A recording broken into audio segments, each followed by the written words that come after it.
The principles of nurturing. I'm on the bottom of page 2.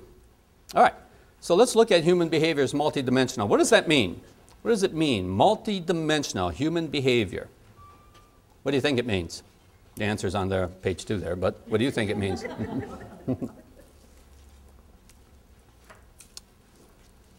See, don't let the PowerPoint stifle you. This is a conversation over here. So what's multidimensional? What's unidimensional? Only one. All right. What's multidimensional? What do you think? Many layers. Many layers. All right. So what do you know about many layers? Human behavior. What's behavior? All right. You're going to behave. That child's not behaving. Yeah, yes, he is. He is. It's all behavior. Only dead people don't behave. There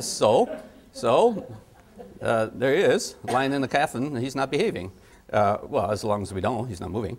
So human behavior is multidimensional. So not only do we have the cognitive behavioral therapies, not only do we have socialization, not only do we have nature, we have nurture, we have many facets of behavior. All right. So are you behavior change agents? Yeah. So that's essentially what you're asking people to do. Hi, welcome, I'm a behavior change agent, and I'm here to change your behavior. Into what? Into what, they might say. And what's the matter with my behavior right now? Well, it's unacceptable. Based on CPS, we have a report here saying that you're doing unacceptable things to your children. Oh my, here we go. So are you calling me? And then here we go into the whole deal. People are never called anything except dignified. The behavior can be undignified. All right? Hang on to it. People are not their behavior. Do you hear what that says? You are not your behavior. Because when you make a mistake, you're not a mistake. When you lose something, Colts, you're not a bunch of losers, Baltimore, or Indianapolis, right? And just because you win, Patriots, doesn't mean you're winners, right? All it was, you happened to score a few more points this time. So, can we play on an equal plane over here, to be sure? Behavior is multidimensional. What does that mean? Positive and negative life events carry both cognitive and affective cellular memories. Did you know that? You know, your mom and dad probably didn't know that. Right? So you were raised in a manner in which they didn't know. Not because they didn't want to, it's because we hadn't discovered it yet. But guess what?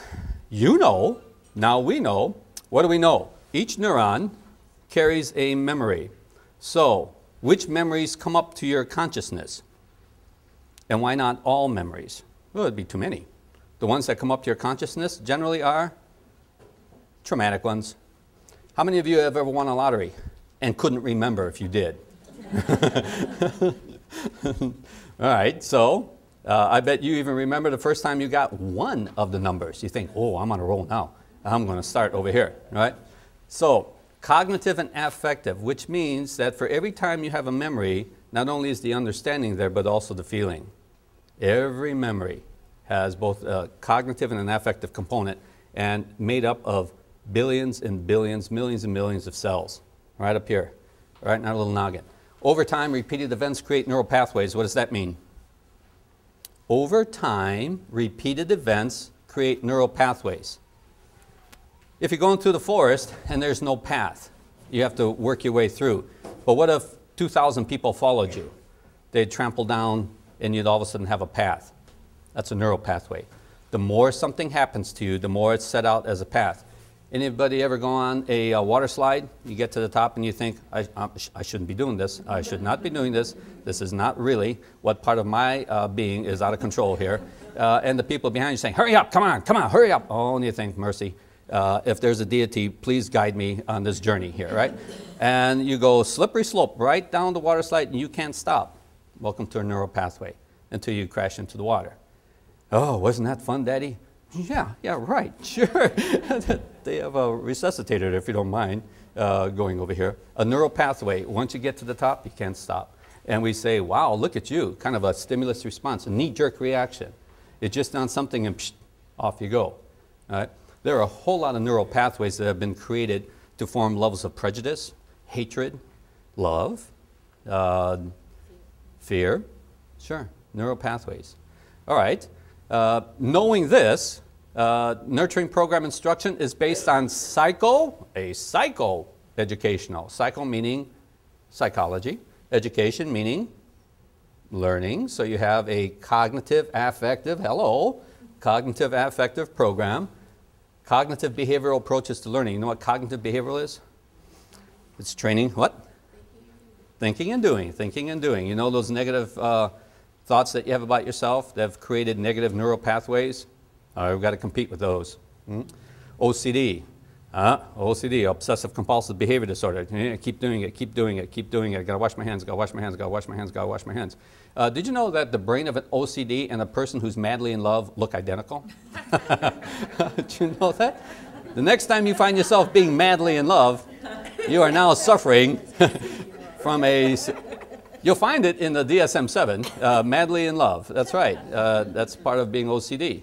And isn't it true? People are always there. They're always calling. They're always driving by. You're always thinking about this person. That's pretty obsessive, isn't it? All right? So how do you start not being obsessive? Have some new neural pathways. So, and a lot of people get into the I'm no good, anorexics, body image, body dysmorphia. Am I fat? Am I fat? Am I fat? I'm fat. I'm fat. I'm fat. Am I fat? Don't tell me how much I weigh. I'm fat. I don't look good. I don't look good. I'm fat. I don't like myself. I don't like... All right. On and on and on. And all the logic in the world saying, A, you're a wonderful person. B, looks like you're on the lower 20% of the weight scale. And 3, you're certainly capable. I don't believe it. I'm fat. I'm fat. I'm fat. All right. So how do you stop that?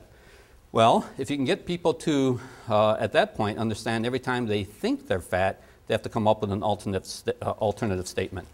Even though I may think I'm fat, I'm really not. I'm really perfect weight. I'm really perfect weight. I'm really perfect weight.